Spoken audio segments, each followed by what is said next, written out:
Shalom. Já vimos que o 10º mandamento fala sobre não cobiçar.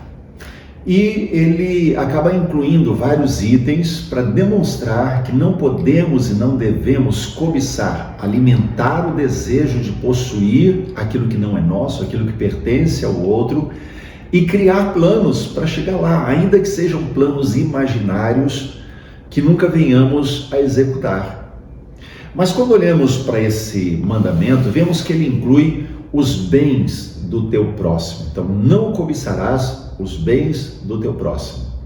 E Tiago, a carta de Tiago, fala com muita clareza sobre esse problema humano. Veja comigo em Tiago, capítulo 4, os versos de 1 a 4. De onde procedem guerras e contendas que há entre vós? De onde, senão dos prazeres que militam na vossa carne? Cobiçais e nada tendes, matais e invejais, e nada podeis obter. Viveis a lutar e a fazer guerras, nada tendes, porque não pedis. Pedis e não recebeis, porque pedis mal para esbanjardes em vossos prazeres. Infiéis, não compreendeis que a amizade do mundo é inimiga de Deus? Aquele, pois, que quiser ser amigo do mundo, constitui-se inimigo de Deus. Então, Tiago está deixando claro para nós aqui que guerras, desavenças, brigas, contendas têm origem na cobiça. A história humana mostra que nações inteiras, famílias inteiras brigaram entre si, cobiçando aquilo que não lhe pertencia. Vivemos um tempo em que uma guerra está se desenrolando aí no mundo e trazendo temor para todos, trazendo consequências econômicas para as nações. Mas qual a origem dessa guerra? A cobiça, o desejar a terra que pertence ao outro.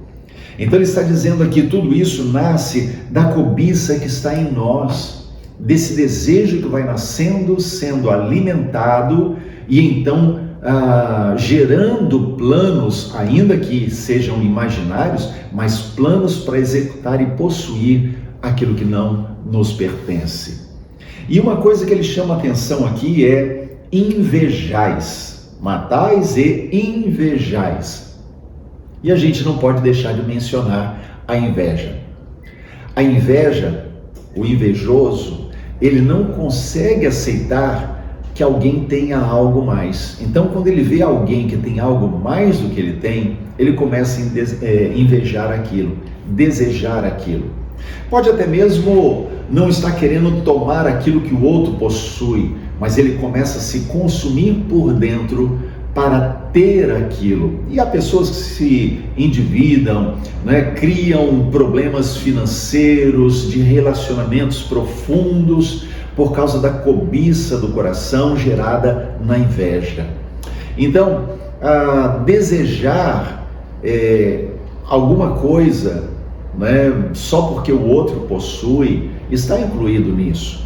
Há um exemplo claro na Bíblia que é de Davi. Davi era rei.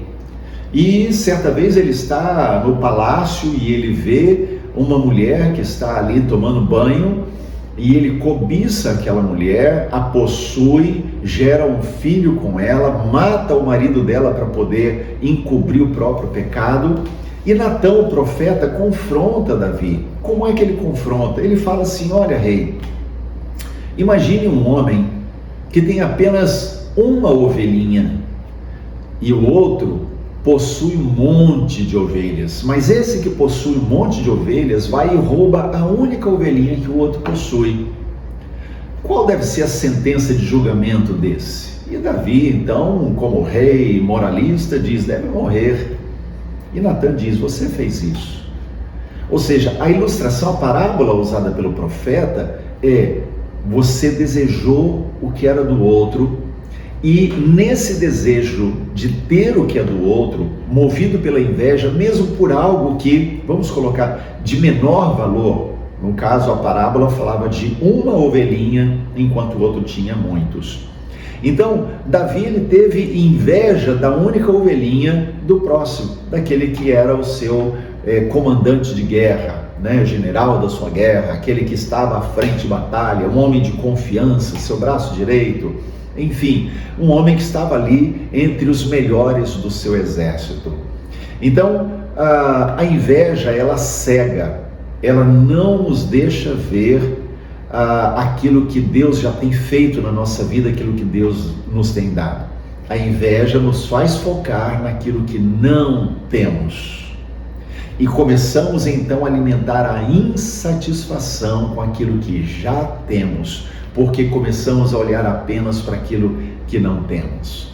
Então, quando nós permitimos a inveja no nosso coração, nós entramos nessa linha de permitir a cobiça dominando as nossas ações.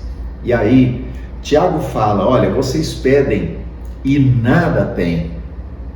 Por quê? Porque não fazem da forma certa, não buscam na fonte. O grande problema é que somos movidos pela cobiça, pela inveja, pelo desejo desenfreado que vem das propagandas, que vem dos motivacionais da vida. E então queremos possuir, e ao invés de irmos à fonte que é Deus e fazermos da forma certa, buscamos através do pecado. Então precisamos vigiar o nosso coração em relação à inveja, em relação à cobiça.